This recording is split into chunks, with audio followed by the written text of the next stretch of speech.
사도행전 10장 1절부터 23절 말씀입니다. 함께 봉독합니다. 가이사라에 고넬료라 하는 사람이 있으니 이달리아 부대라 하는 군대의 백부장이라. 그가 경건하여 온 집안과 더불어 하나님을 경외하며 백성을 많이 구제하고 하나님께 항상 기도하더니, 하루는 제9시쯤 되어 환상 중에 밝히 봄에 하나님의 사자가 들어와 이르되 고넬료야 하니, 고넬료가 주목하여 보고 두려워 이르되 주여 무슨 일이니이까? 천사가 이르되 내 기도와 구제가 하나님 앞에 상달되어 기억하신 바가 되었으니 내가 지금 사람들을 요빠에 보내어 베드로라 하는 시몬을 청하라. 그는 무두장이 시몬의 집에 유숙하니 그 집은 해변에 있다 하더라. 마침 말하던 천사가 떠나매 고넬료가 집안 하인 둘과 부하 가운데 경건한 사람 하나를 불러 이 일을 다 이루고 요빠로 보내니라. 이튿날 그들이 길을 가다가 그 성에 가까이 갔을 그때에 베드로가 기도하려고 지붕에 올라가니 그 시각은 제6시더라. 그가 시장하여 먹고자 하매 사람들이 준비할 때에 황홀한 중에 하늘이 열리며 한 그릇이 내려오는 것을 보니 큰 보자기 같고 내 귀를 메어 땅에 드리웠더라. 그 안에는 땅에 있는 각종 네 발 가진 짐승과 기는 것과 공중에 나는 것들이 있더라. 또 소리가 있으되 베드로야 일어나 잡아먹으라 하거늘 베드로가 이르되 주여 그럴 수 없나이다. 속되고 깨끗하지 아니한 것을 내가 결코 먹지 아니하였나이다 한데, 또 두 번째 소리가 있으되 하나님께서 깨끗하게 하신 것을 내가 속되다 하지 말라 하더라. 이런 일이 3번 있은 후 그 그릇이 곧 하늘로 올려져 가니라. 베드로가 본 바 환상이 무슨 뜻인지 속으로 의아해하더니 마침 고넬료가 보낸 사람들이 시몬의 집을 찾아 문 밖에 서서 불러 묻되 베드로라 하는 시몬이 여기 유숙하느냐 하거늘, 베드로가 그 환상에 대하여 할 때에 성령께서 그에게 말씀하시되 두 사람이 너를 찾으니 일어나 내려가 의심하지 말고 함께 가라. 내가 그들을 보내었느니라 하시니 베드로가 내려가 그 사람들을 보고 이르되 내가 곧 너희가 찾는 사람인데 너희가 무슨 일로 왔느냐? 그들이 대답하되 백부장 고넬료는 의인이요 하나님을 경외하는 사람이라. 유대 온 족속이 칭찬하더니 그가 거룩한 천사의 지시를 받아 당신을 그 집으로 청하여 말을 들으려 하느니라 한데 베드로가 불러들여 유숙하게 하니라. 아멘. 하나님께서 사울을 부르셔서 이방인 선교를 준비하는 것과 더불어서 오늘은 고넬료와 베드로라는 사람을 준비시키는 그런 장면이 등장하죠. 그렇게 본다면 역사를 움직이시는 분이 하나님이라고 하는 것을 다시 확인하게 돼요. 이것이 그냥 한 개인의 사건이 아니라 하나님께서 그들에게 나타나 보여주시고 또 그들이 그 하나님 경험을 통해서 그동안 보지 못했던 새로운 것을 보게 되는 거죠. 새로운 것을 보게 되었다고 하는 것은 그들의 인생이 새로운 방향으로 움직여진다는 것을 예견하게 되는 겁니다. 그러면서 이제 하나님께서 이 사람들을 통해서 무슨 일을 행하시는가를 우리가 보게 되는 거죠. 이미 여러분들이 알고 있는 것이에요. 그런데 이 당시 고넬료와 사울과 베드로가 그런 경험을 했을 때는 이게 과연 어떻게 이어져 갈까까지 상상하기는 어려웠을 겁니다. 예를 들면 사울이나 베드로나 고넬료가 이런 경험을 통해서 딱 깨닫고 나서 하나님이 2000년 뒤에 어떻게 하겠다 뭐 이런 생각할 수 없는 거예요. 다만 이들에게 중요한 것은 그들이 무엇인가 새로운 것을 경험하고 하나님을 경험하고 하나님으로부터 오는 새로운 삶의 이유와 소명을 얻게 된 다음에 방향을 그렇게 바꾼 거예요.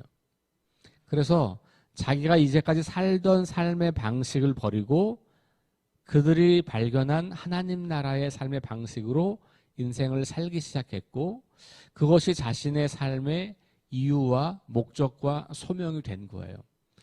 그리고 역사는 그런 사람들에 의해서 흘러 여기까지 온 거고, 우리는 돌아보니, 역사를 보니, 성경을 보니 그것들을 환하게 보게 되는 거죠. 그러면 우리에게 중요한 게 뭐냐? 우리도 방향을 바꾸어서 인생을 살게 되면 하나님께서, 지금은 우리가 잘 모를 수 있고 우리 눈에 그 열매들이 확연하게 보이진 않겠지만, 이 역사의 흐름 가운데서 하나님은 우리를 통해서 무엇인가 위대한 일을 이루어 가시고 있다는 것을 알게 되죠. 그걸 배우고 나면, 그게 선명해지면 우리의 방향이 분명해지고 우리 삶의 이유와 목적이 분명해지는 거죠. 역사를 공부하는 건 사실은 그래서 하는 것 같아요. 제가 신학교 다닐 때 우리 역사를 가르쳤던, 교회사를 가르쳤던 교수님이 계셨는데, 그분이 늘 하셨던 말씀은 역사는 과거를 공부하는 게 아니다. 과거를 공부하는 것으로 끝나는 게 아니고, 다시 말하면 과거에 어떤 일이 있었는가를 사실을 확인하는 차원이 아니고, 그래서 오늘과 내일을 어떻게 살지를 배우는 것이다. 그리고 교회 역사를 공부하고 이 성경을 공부하는 것은 특별히 하나님께서 이 역사를 어떻게 움직여 왔는지를 보는 거예요. 그리고 그러면 하나님은 어떻게 그 역사를 이끌어 가시는지가 예측이 되는 것이죠. 아주 구체적인 건 모른다고 할지라도 큰 방향과 흐름과 줄기는 이해하는 거예요. 그러면 나도 그 방향 안에서 내 인생을 살아야 되겠구나. 내가 하고 있는 일을 통해서, 내게 주어진 자원을 통해서, 내가 가지고 있는 능력과 달란트와 은사를 통해서 그런 일을 하는 거구나. 그럴 때 하나님이 이 역사를 주관하시고 움직여갈 때 나도 그 하나님의 구원의 드라마 안에서 한 역할을 감당하는 사람이 되는 거구나. 그렇게 우리가 배우는 거죠. 성경도 과거 이야기잖아요. 그것도 아주 먼 과거 이야기예요. 어느 누가 2000년, 3000년 전의 과거의 역사를 매일같이 읽고 공부한 사람이 어디 있겠어요? 기독교인들밖에 없어요. 그런데 그것이 중요한 것은 그것이 오늘 우리에게도 말씀하고 계시다는 거고, 그것이 우리의 미래를 바라보고 나아가는 그런 원동력을 제공해 주기 때문에 그런 것이죠. 그러니까 성경을 읽으시면서 하나님이 어떻게 일하시는가, 하나님은 어떤 사람들을 사용하시는가, 하나님은 그 시대에 어떤 방식으로 일을 하셨고 그래서 어떤 열매들이 있는가, 이걸 찾아가는 거죠. 그러면 내가 어떻게 반응할 때 하나님은 나를 사용하실까, 그리고 하나님은 나를 통해서 어떤 열매를 이루어 가실까, 이런 게 이제 보이기 시작하는 거죠. 그렇게 그동안 보지 못했던, 볼 수 없었던 새로운 것을 보는 거, 이게 성령 충만이라는 거예요. 그러니까 환상을 본다, 예언을 한다, 꿈을 꾼다, 이런 것들이 결국 그런 것과 다 연결되어 있다는 거예요. 오늘도 사실은 베드로와 고넬료가 다 환상을 봅니다. 그렇죠? 환상을 봐요. 그 환상 속에서 하나님을 경험하고 하나님의 음성을 듣고 그 하나님과 뭔가 관계를 맺어요. 그리고 나면 그들이 새로운 눈이 열리게 되는 거예요.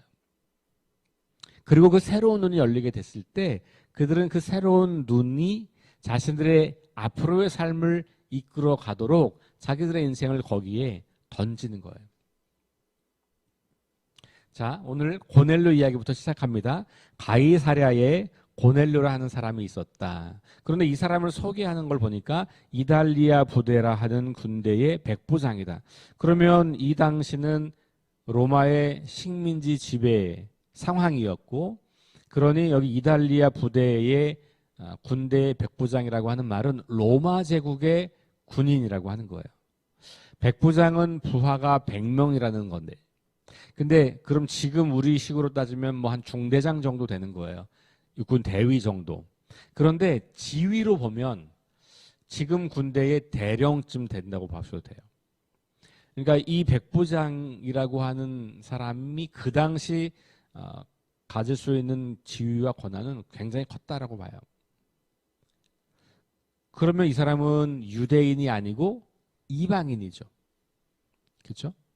그러니까 사울 이야기 9장 나오기 전까지는 그래도 사람들은 유대인 중에서 기독교인이 됐던 거예요. 그러니까 흩어져 있는 유대인들 중에서 됐던 거죠. 그러니까 헬라 지역에 사마리아 지역, 유대 지역에 있는 사람들도 다 대부분 유대인 중에서 그리스도인이 된 거죠. 그런데 이제는 그것이 유대인이 아닌 사람들에게까지 확장되는 건데 그 출발이 이제 사울의 부르심이었고 그리고 그 다음에 고넬료라고 하는 사람과 베드로가 만나는 이야기로 그 이야기가 전개되는 겁니다. 명확하게 고넬료가 이방 사람이라는 것을 드러낸 거예요. 가이사랴라고 하는 곳은 이제 해안 도시인데 예루살렘에서도 북쪽으로 올라가서 해안 도시예요.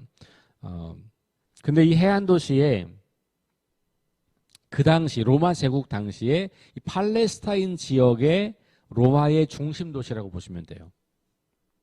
그러니까 거기에 로마 총독의 관저가 있어요. 이 팔레스타인 지역을 다스리는 로마 총독의 관저가 있고 군대의 사령부가 있는 곳이에요. 왜냐하면 이제 배를 타고 건너와야 되기 때문에 항구 도시가 이제 그 역할을 했던 것이죠. 그래서 거기가 아주 중심 도시였고 로마라고 봐도 괜찮은 도시예요.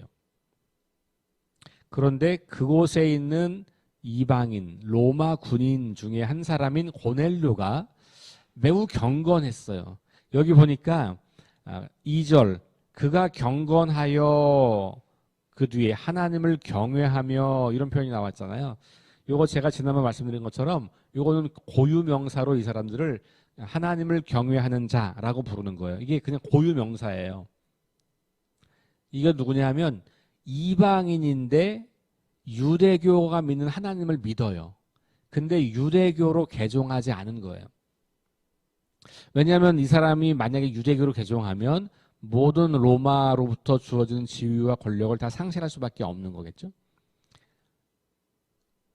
그리고 할례도 받아야 되는 거고 뭐 여러 가지 이제 복잡한 일들이 생겨요. 안식일도 준수해야 되는 거고.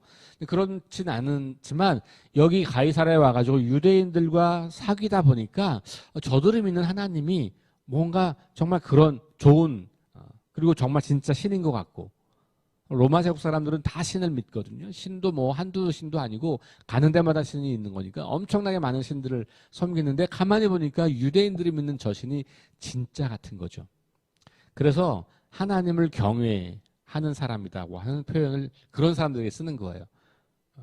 개종하면 유대인이 되는 거고 유대교를 믿는 사람이 되는 거고 유대교 공식적으로 그런 걸 믿지는 않지만 그들이 믿는 하나님을 개인적으로 믿는 사람들. 근데 이 사람이 개인적으로 믿는 것만이 아니라 하나님을 믿는 사람답게 살았어요. 보니까 2절 그가 경건하여 온 집안과 더불어 하나님을 경외하며 백성을 많이 구제하고 하나님께 항상 기도했어를 했다는 말은 유대인들의 경건의 습관도 함께 했다는 겁니다. 유대인들의 경건의 습관 가운데 가장 중요한 것 세 가지가 금식, 기도, 구제거든요. 그게 마태복음 6장에서 예수님께서 말씀하실 때 세 가지 말씀하시는 거예요. 6장이 기도, 금식, 구제. 요거 유대인들은 그때 형식적으로 하지만 너네는 그렇게 하지 마라. 그게 예수님 가르침이었거든요. 그거는 유대인들에게는 아주 중요한 경건의 표지예요. 그러니까 근데 이 사람은 할례를 받고 안식일을 준수하는 정도까지 완전히 유대교에 돌아선 건 아니지만 그들이 따르는 종교 전통과 거룩의 전통을 잘 지켰던 거예요. 기도 열심히 하고 구제 열심히 하고.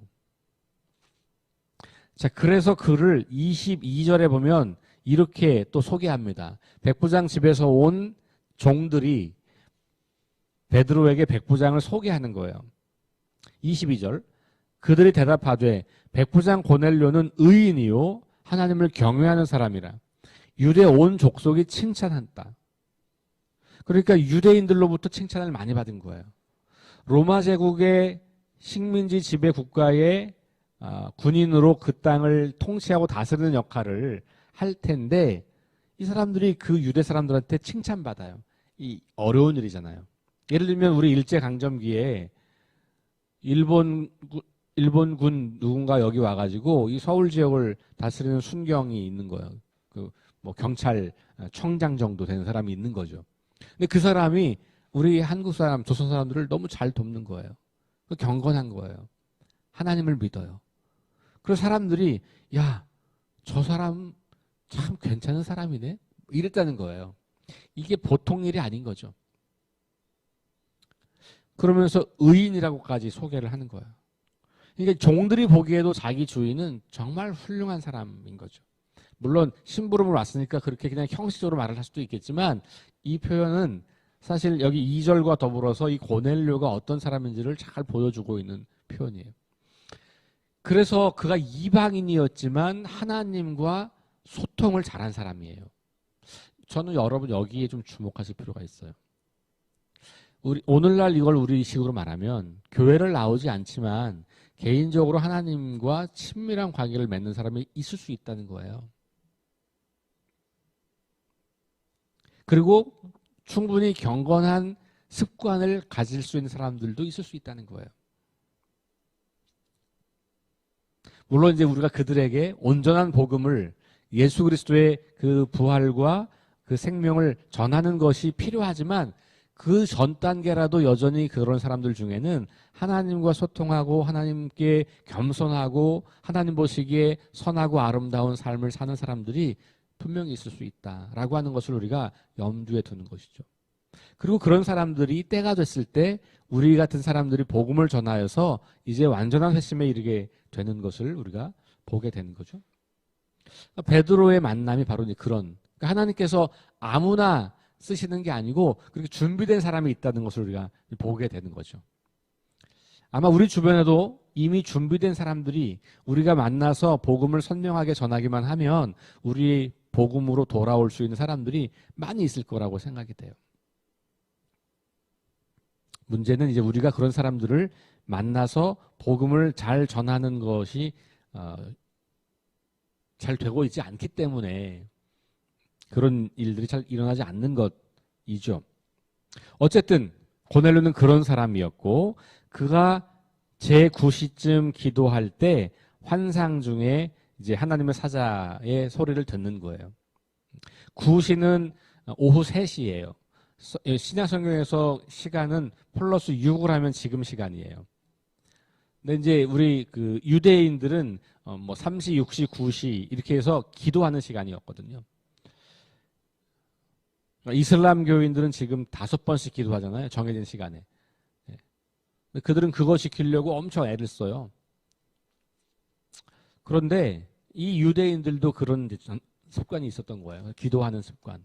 물론 이제 그것이 나중에 형식이 되어서 사람들에게 보이는 그걸로 자랑하고 이제 그렇게 됐지만 어쨌든 이 사람이 그런 사람이었어요. 자, 근데 하나님께서 그에게 뭐라고 말하냐면 너의 기도와 구제가 하나님 앞에 상달되어 기억한 바가 되었다. 하나님의 고넬료를 기억하고 있다는 거예요. 하나님의 고넬료를 주목하고 있었던 것이고 바라보고 있었던 것이죠. 그래서 보니까 저 친구가 회심하고 복음을 믿게 되면 저 친구를 통해서 많은 사람들이 주님께로 돌아오겠다. 나에게로 돌아오겠다라고 하나님이 감지하시는 거죠. 그래서 그에게 말씀해 주시는 거예요. 요바로 가면 베드로라는 사람이 있는데 그를 찾아가라. 더 많은 이야기가 없어요. 딱 그 이야기예요. 그죠? 요바로 가서 베드로라는 사람을 찾아가서 청해라. 그 말은 그를 초대해서 모시고 와라. 그 이야기예요. 그러면서 어디 있는지 무두장이 시몬의 집에 유숙하니 그 집은 해변에 있다. 그러면서 위치를 알려주는 거죠. 그러니까 무두장이 시몬의 집으로 찾아가라는 거예요. 왜 가야 하는지, 가서 무슨 말을 해야 하는지, 데리고 와서 뭘 어떻게 하라는 건지에 대한 구체적인 설명이 없어요. 애매모호한 거죠. 분명한 것은 가서 누구를 만나라. 뭐 이 정도까지예요. 자, 그래서 이 고넬료가 순종합니다. 그 다음날 종들을 보내요. 그런데 이제 그 다음날 종들이 거의 도착할 즈음에 하나님께서 베드로에게 또 나타나셔서 베드로에게 환상을 보여주시는 거죠. 베드로의 환상이 뭡니까? 그는 그도 마찬가지 기도 시간이었어요. 이 사람은 정오 6시니까 12시예요. 낮 12시. 지붕에 올라갔고 거기서 이제 기도 한 거예요. 그리고 이제 때가 되어서 이 배가 고프니까 사람들은 음식을 준비하고 있는데 그때 이제 환상을 보는 거죠. 하늘에서부터 그릇이 내려와요. 근데 그 그릇이 네 귀퉁이를 메워서 있는 보자기 같은 그릇이에요. 그러니까 동그란 그릇이 아닌 거죠. 그 그릇이 내려왔는데 거기 안에 여러 짐승들이 있는 거죠. 소리가 들립니다. 잡아먹어라. 베드로가 가만히 보니까 레위기 11장에 보면 부정한 짐승과 정한 짐승의 그 규정들이 있잖아요. 부정한 것들이 많이 있는 거예요. 그러니까 베드로가 경건한 유대인이었잖아요. 그러니까 뭐라 그래요? 그거 못 먹어요. 음성이 뭡니까? 내가 깨끗하다고 한 건데 네가 왜 못 먹냐? 분명히 율법에 먹지 말라고 돼 있으니까 안 먹을 거예요. 이게 3번 반복되죠. 그리고는 그릇이 올라가 버렸어요. 그래서 이게 뭔 소리인가 뭔가 이렇게 의아해하고 있을 때 똑똑똑 그러면서 사람들이 찾아온 거죠. 하나님께서 아주 절묘한 타이밍을 통해서 고넬료와 베드로를 만나게 이제 하시는 거예요. 그리고 나서 그 베드로가 이 사람들을 맞이하는 거죠. 누구냐? 그러니까 너희들이 찾는 사람이 난데 너희들 누구냐? 그러니까 이제 자초지종을 이야기하는 거죠. 그러니까 베드로가 깨닫게 되는 거. 하나님께서 나에게 이 고넬료라고 하는 사람의 집에 가서 뭔가를 하게 하시는 거구나라고 하는 것을 이제 깨닫게 되는 거죠. 그리고 이제 일단은 집에 들여서 하루를 재우고 그 다음 날 고넬료의 집에 가게 되고 그 뒷이야기는 이제 내일 나오게 되는 거죠. 저는 오늘 이 말씀을 보면서 우리가 사람들에게 열린 마음을 가지고 있는 거 굉장히 중요하다는 생각을 해요. 왜냐하면 하나님은 모든 사람들을 통해서 일하실 수 있는 분이고 모든 사람들에게 말씀하시는 분이고 모든 사람들이 하나님의 자녀가 되기를 원하시는 분이거든요. 근데 우리는 자꾸 우리 그리스도인들 안으로 우리의 시선이 멈춰지는 경우들이 많아요. 우리는 먼저 부르심 받은 사람일 뿐이지 우리만 구원하려고 부르신 건 아니거든요. 먼저 부름받은 사람들이 우리가 성령 충만한 사람들이라면 하나님이 우리를 부르신 이유가 우리를 통해서 또 다른 사람을 부르라고 하는 것임을 기억하는 것이죠. 그리고 나면 우리가 관심이 교회 안이 아니라 교회 바깥으로 자꾸만 나가야 돼요. 예수 믿는 사람들과만 친하게 지내는 게 아니고 예수 안 믿는 사람들과 친하게 지내야 돼요. 오늘날 그리스도인들이 전도를 못하는 이유는 예수 안 믿는 친구랑은 교제를 안 해서 그래요. 관계가 다 단절돼 버렸어요. 평생 예수 믿는 사람들하고만 지내는 거예요. 그러니 어떻게 전도를 하겠어요? 예수 안 믿는 사람들과 친구를 해야 그 사람과 전도할 수 있는 거예요. 그러니까 여러분들의 직장이 선교지인 거죠. 여러분들의 사회적 관계가 선교지인 거예요. 그러니까 우리가 분명하게 하나님으로부터 분명한 소명을 받고 산다면 그리고 성령께서 우리를 이끌어 가신 대로 우리가 순종한다면 그러면 우리는 교회 식구들만 만나는 게 아니고 교회 바깥의 사람들과 잘 지내야 돼요. 그리고 여기 고넬료처럼 사람들한테 칭찬받는 사람들이 되어야 돼요. 그래야 우리가 믿는 것이 그들에게 보여주는 거예요. 그리고 결정적일 때 우리가 믿고 있는 진리를 그들에게 전하게 될 때 그때 그들이 주님께로 돌아오게 되는 일을 우리가 경험하게 되는 거거든요. 그래서 교회 바깥의 사람들에게 열린 마음을 가지고 특별히 여러분들이 있는 직장 혹은 어떤 사회적인 관계에 있는 사람들 그들과 잘 지내시는 것도 굉장히 중요하죠. 다만 그들과 구별된 삶을 유지하셔야 돼요. 이걸 잘 못하는 거예요. 잘 어울리는 사람들은 구별되지 않고 그러지 않으면 어울리지 못하고 그러니 같이 지내는 사람들도 보면 내가 저 사람과 내가 별 차이가 없는데 굳이 저 사람이 믿는 신을 믿어야 될 이유가 없는 거죠.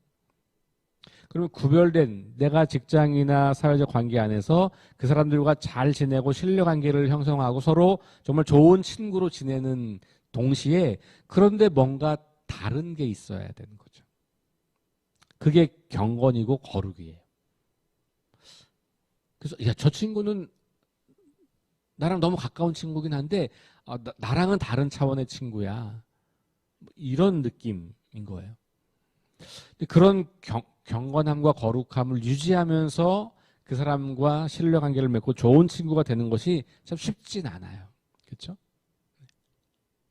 그러니까 함께 어울리다 보면 그들이 즐기는 문화 속으로 들어가게 되기 때문에 그런데 그 문화 속에 들어갈 때 그 문화와 죄를 구별하는 게 어려워요. 그리고 그게 쉽지가 않아요. 그리고 그걸 구별하기 시작하면 우리와 안 놀려고 하거든요.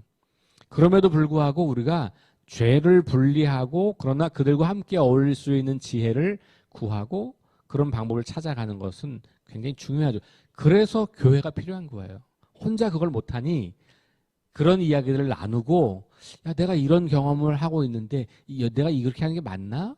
여기까지 가는 게 맞나? 어디서 멈춰야 되지? 그럼 어떻게 관계를 유지하지? 뭐 이런 이야기들이 우리 말씀을 통해서 배우고 교회 안에서 서로 나누어지고 이렇게 되는 거 중요한 점.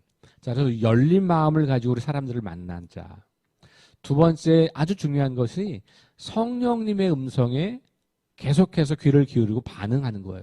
오늘 고넬료와 베드로가 정확하게 뭘 하라는지에 대한 구체적인 지시는 없어요. 좀 애매모호해요. 그래서 이게 가야 되나 말아야 되나 사실 그렇게 헷갈리는 순간이에요. 그런데도 불구하고 고넬료와 베드로는 순종합니다. 무엇인지는 모르지만 말씀하시니 내가 그 길을 걸어야 되겠구나라는 순종이에요. 그래서 하나님이 역사를 이끌어가는 분이라고 하는 믿음이 선명하면 뭘 어떻게 하라는지를 몰라도 방향만 알려주어도 우리는 순종해야 하는 거고 순종하면 그래서 하나님이 나를 이렇게 말씀하신 거네 이걸 알게 되는 거예요. 그러니까 뭔가 열매를 보여주고 야 이런 거 있으니까 와 이게 아니고 순종해 보면 그 열매가 뭔지를 아는 거예요. 알아서 순종하는 게 아니고 순종하면 알게 돼요. 우리는 이미 큰 흐름으로는 아는 거기 때문에 성령님의 인도하심, 하나님의 인도하심이라고 하는 확신이 들면 그 다음이 뭔지를 정확히 알지 못해도 한 발 내딛는 그 믿음의 결단이 우리에게 필요한 거예요. 그게 순종인 거예요. 여러분 요단강을 건너는 이스라엘 백성들이 물이 갈라진 다음에 요단강으로 들어가는 게 아니에요. 여호수아 3장을 자세히 읽어보면 그들의 발이 물에 닿았을 때 물이 열려요. 무슨 말이에요? 아직 기적은 일어나지 않았어요. 아직 하나님은 어떻게 일하실지 몰라요.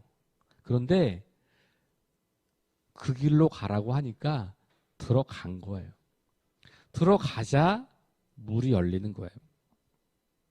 그러니까 하나님의 일에 동참하는 사람들의 특징은 뭘 다 알아서가 아니에요.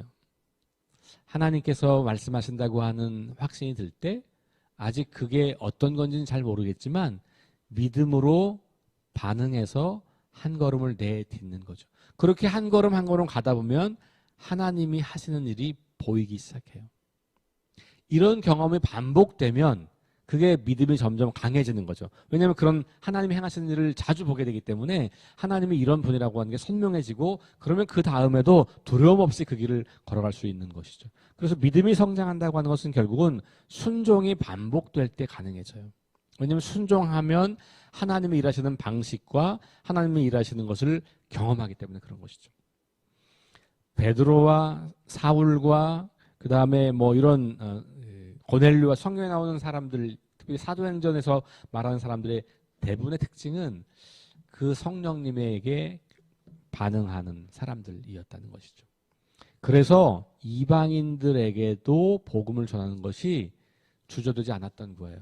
이건 이제 내일 조금 더 주일 예배 때 본문을 가지고 좀 보겠지만 우리가 성령님을 따라서 살아가는 그런 삶을 계속해서 연습하고 훈련하고 또 함께 나누면서 하나님께서 오늘 이 시대에 저와 여러분을 통해서 우리 석교교회를 통해서 일하시는 것을 눈으로 보고 경험하고 그것을 증언하는 저와 여러분 될 수 있기를 주의 이름으로 축원합니다. 기도하겠습니다. 하나님 감사합니다. 이 아침에 고넬료와 베드로 이야기를 통하여서 하나님을 섬기고 사랑하고 하나님과 소통하는 사람들이 우리 외에도 참 많이 있을 수 있다는 것을 생각해 봅니다. 그래서 우리가 그런 사람들을 만나서 예수 그리스도의 부활을 전하고 하나님 나라를 선명하게 드러낼 때 그들이 막연하게 믿던 하나님이 아니라 정확하게 진리이신 하나님을 믿고 따르는 삶이 될 수 있는 것을 우리가 봅니다. 하나님, 이 사람들이 늘 하나님과 소통하며 성령님의 인도하심에 순종했던 것을 바라봅니다. 성령님께서 말씀하실 때 순종함으로 하나님이 어떤 계획을 갖고 계셨기에 나를 사용하시는지를 확신하게 될 때, 그것이 반복될 때 우리가 계속해서 성령 충만한 사람으로, 믿음의 사람으로 반응할 수 있음을 깨닫습니다. 우리 석교교회 모든 성도들이 이렇게 하나님을 잘 따르고 소통하며 성령님의 음성에 민감하게 귀를 기울이고 순종하는 믿음의 사람들이 다 될 수 있도록 인도하여 주옵소서. 감사드리며 예수님 이름으로 기도합니다. 아멘. 네 가지 기도 제목 가지고 함께 기도합시다. 부활의 능력과 소망을 품고 하나님 나라를 증언하고 살아내게 하소서. 하나님 말씀이 기준 되게 하소서. 김희동 권사님의 의식회복과 질병과 연약함으로 고통당하는 사람들을 치유해 주십시오. 전쟁과 자연재해와 가난과 억압으로 고통당하는 지구촌 이웃들에게 은혜를 베풀어 주십시오. 함께 합심해서 기도합시다.